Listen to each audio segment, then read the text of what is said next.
A maior liga de basquete do mundo inicia a temporada regular nesta terça-feira.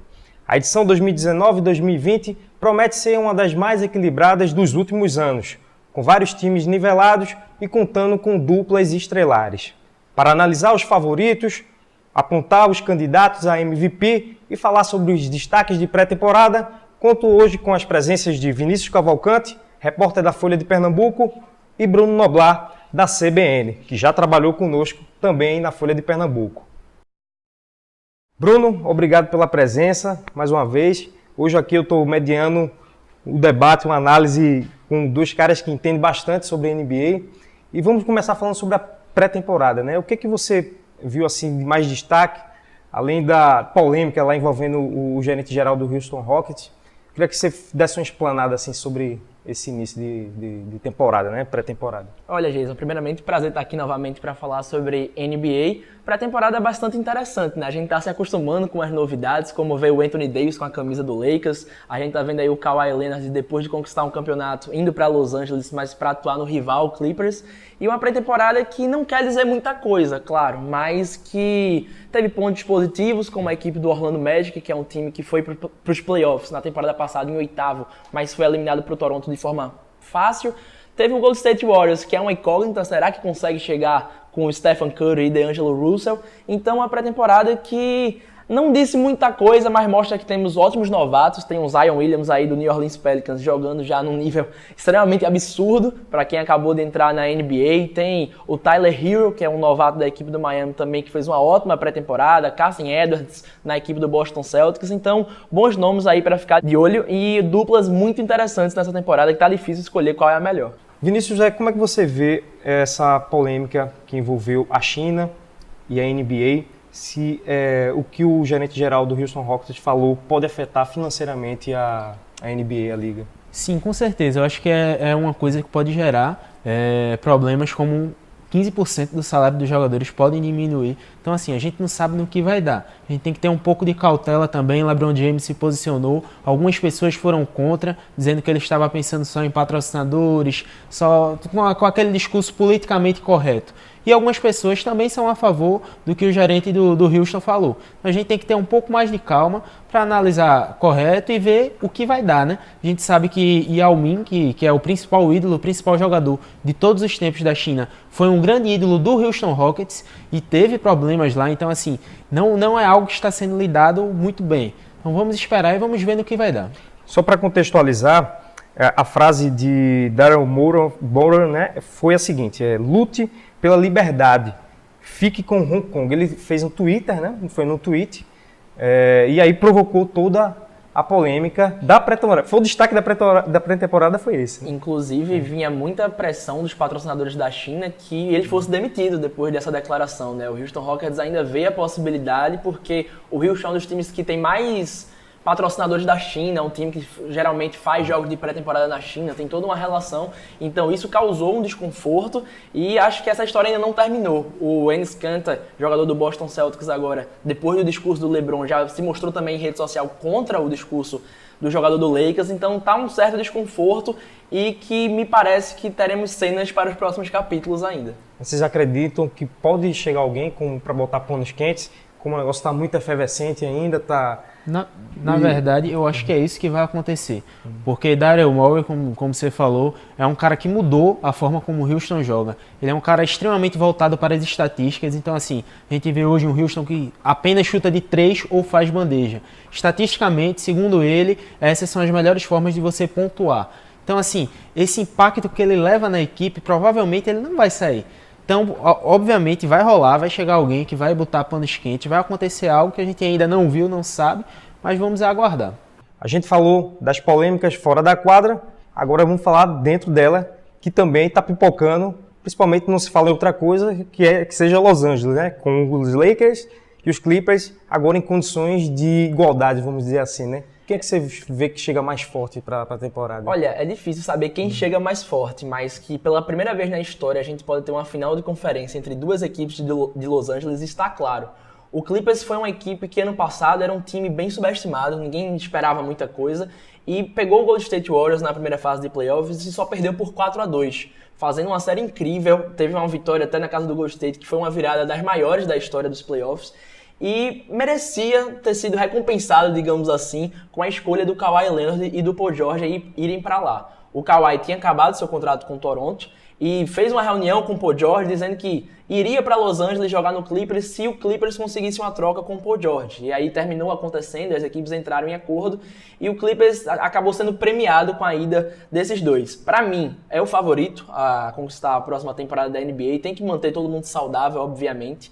Mas o Doc Rivers, técnico do Clippers, inclusive foi campeão em Boston no ano de 2008, ele, para mim, por mais que não tenha sido campeão na temporada passada, ele conseguiu fazer seu melhor trabalho como técnico, porque tinha uma equipe subestimada, tinha uma equipe que ninguém esperava para onde fosse chegar e conseguiu quase fazer uma série de 7 jogos com a equipe do Golden State Warriors. Então, eu acho que o Clippers vem muito forte, já se dizia há muito tempo que o Paul George e o Kawhi queriam ir para Los Angeles, todo mundo achava que era até para os Lakers. Mas o Kawhi e o Paul George acabaram indo para o Clippers e aí vai ser muito interessante esse duelo que vai ter com o LeBron, Anthony Davis. Tem tudo para ser algo de marcar época na história da NBA. Nesse clássico aí, tu também é da opinião dele que o Clippers tem um pouco mais de vantagem mesmo? Ou o Lakers tá fora do Com relação ao elenco, o Clippers de fato tem um elenco melhor.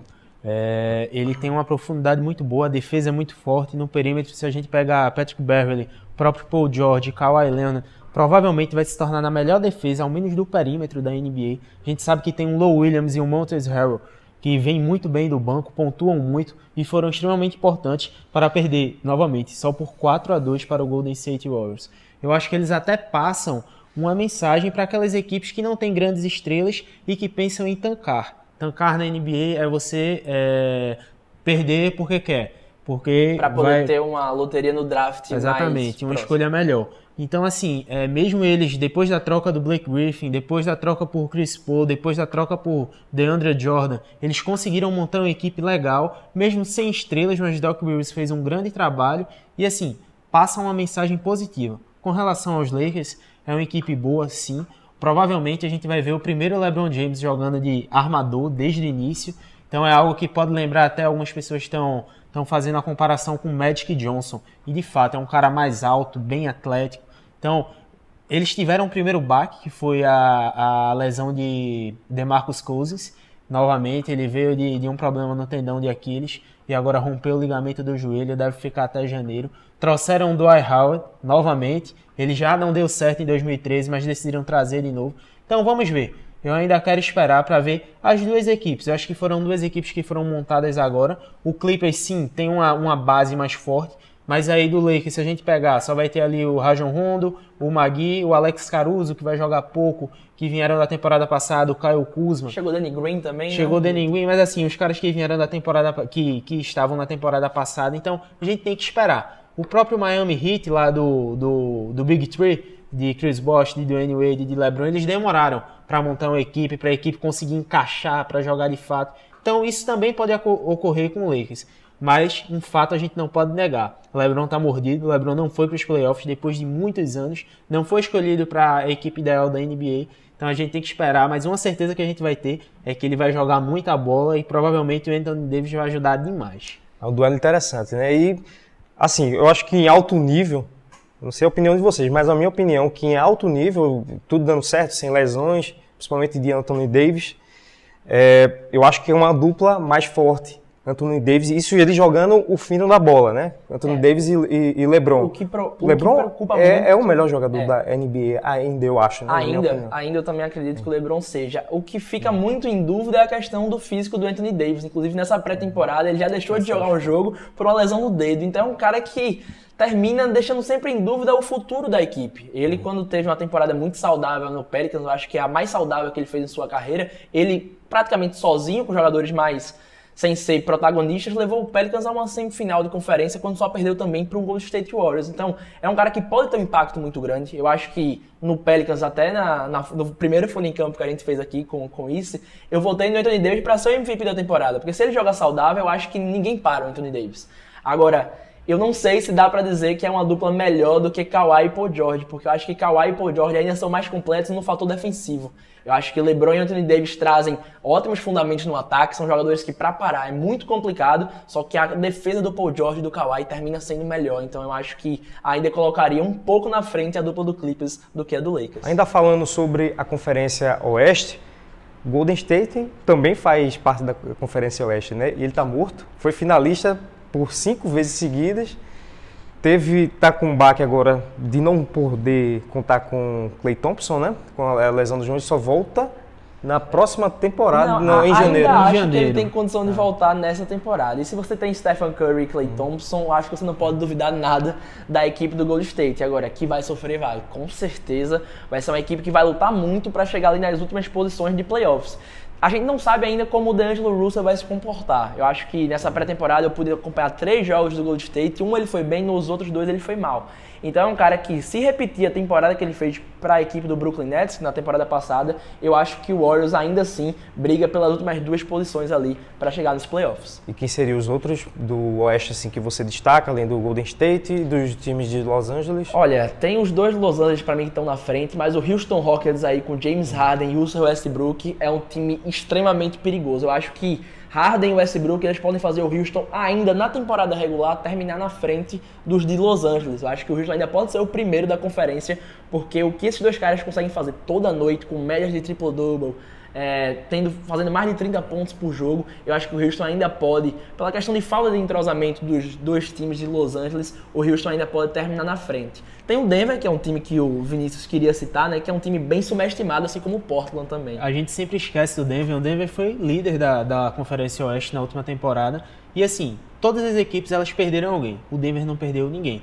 E ainda adicionou. O Jeremy Grant foi para a equipe, é um cara que joga na posição 4, muito bom, muito atlético, pega muito rebote ofensivo. Eles tiveram a adição também de Bol Bol, que foi um cara que desceu muito no draft, estava sendo esperado ali ser top 15, acabou saindo no início da segunda rodada. Então assim, além dele tem o Michael Porter Jr., não pôde jogar a temporada passada, era um cara também do mesmo estilo de Bol Bol, estava esperando ali talvez até um top 5 do draft, caiu, Denver pegou, o cara que já conseguiu jogar pré-temporada, foi bem. Então assim, a gente sabe que tem o Jokic, que é o Joker, aí no cenário de Coringa ele já entra. Então tem o Jamal Murray, que vem sendo bem importante. Então, se o Jamal, principalmente o Jamal Murray, se ele conseguir dar esse salto na carreira, a chance do Denver chegar aí numa final de conferência ou até numa final da NBA é muito grande. A gente tem que falar também do Leste, né? Quem é que pode fazer frente a essa galera toda aqui que a gente falou do Oeste, né?